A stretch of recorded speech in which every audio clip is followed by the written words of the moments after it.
In this video, we're going to cover getting started with NumPy. When I start learning something, the first thing I want to know is why should I go about learning this?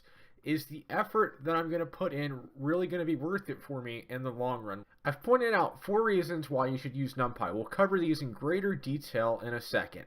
But the first one is faster running code. The second one is it makes it faster to write code.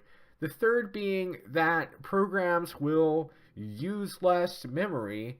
And number 4, the most important one, and the reason most of you are probably here, most tools inside of Python dedicated to data science and big data are going to operate using NumPy arrays. So faster operations, faster code. What does that mean, and why is NumPy like that? Well, first and foremost, inside of NumPy, you're not dealing with the traditional Python data type. The data types down in memory are going to be native data type. That means that they're going to be int 16s or floats or regular booleans. Python uses pointers to represent that data in memory, which makes data lookup take long. Second, the data type is going to be unique. NumPy is not going to have to do type checking to figure out what the type of it is inside of a NumPy array, like with a traditional list inside of Python, because NumPy only allows one data type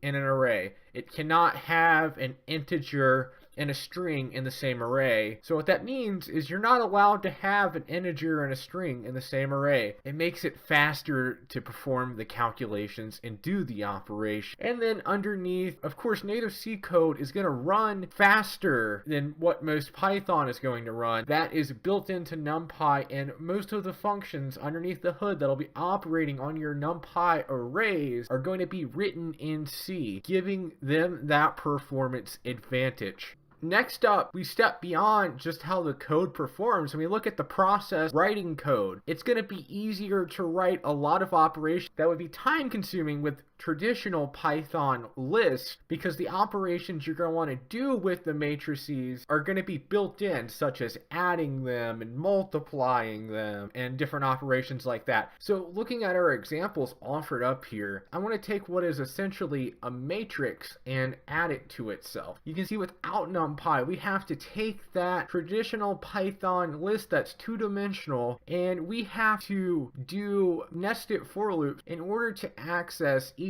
individual element, and then we have to then take that and perform the calculations ourselves. Now that can be done, but it's probably going to perform slower, and most importantly, I don't think I want to be writing something like this every single time I need to do something like addition or multiplication, since they are standard mathematical operations that should already be known. And that's where NumPy steps in. If you see down here in the with NumPy example, we take it and we create a NumPy array. We'll cover more about this later, but you see here that instantiating an array inside of NumPy is similar to instantiating the list back inside of Python. In fact, we can pass that list into NumPy and use np.array to create it. And so once that's created, we can now add the numbers, and we can actually use the plus operator to add numbers together. And so you can see here we're getting similar outputs. We're getting the calculation that we want, but the difference is the one without NumPy, this takes a lot more effort to write, and I'm gonna bet that you would probably introduce an error if you're not careful.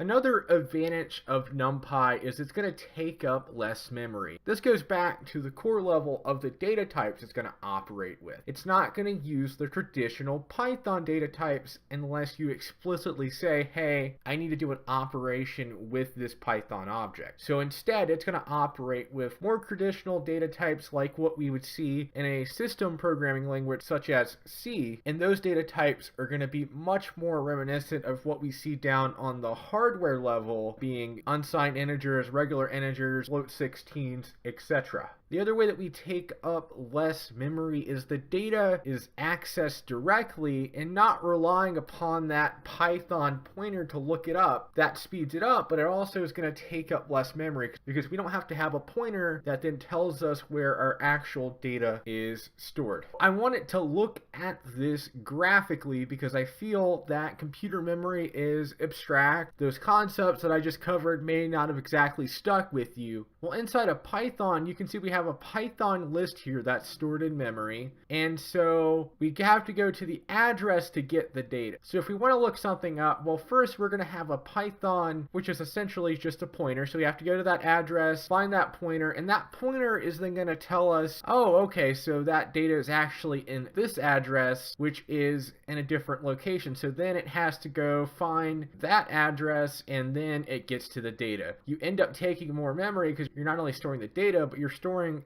the address of that data in a pointer back here inside of the Python list. So the Python list is essentially a list of pointers that actually points to where the data is. And a lot of that goes back to the fact that with Python lists, you can have different object types in that list. You can have a string and an integer in the same list. It doesn't matter because it's pointing to the address where the data is at. Now on the flip side with NumPy, the address is going to map directly to where the data is. And so you end up not taking that extra memory for that pointer to that data, and you can go directly, oh, I'm at this address and the data's here. And what really allows that is the fact that NumPy is saying, okay, let's cut the crap and we're going to actually use one data type, because if we use one data type, it's going to be much more efficient because we know how much data this is going to take up in memory, and that allows us to easily map to the data. So it allows it to pre-allocate a contiguous block for it to stuff that data into memory. And last but not least, before we hop in here and start working with NumPy, I want to point out the fact that it probably brought everyone here. If you're trying to learn NumPy, more than likely you are trying to work with some type of technology that relies upon NumPy, such as pandas or scikit-learn, to do some type of data science operation. And so with that said, in order to learn those technologies, you've got to know NumPy. So let's go ahead, jump in, and gain some hands-on experience.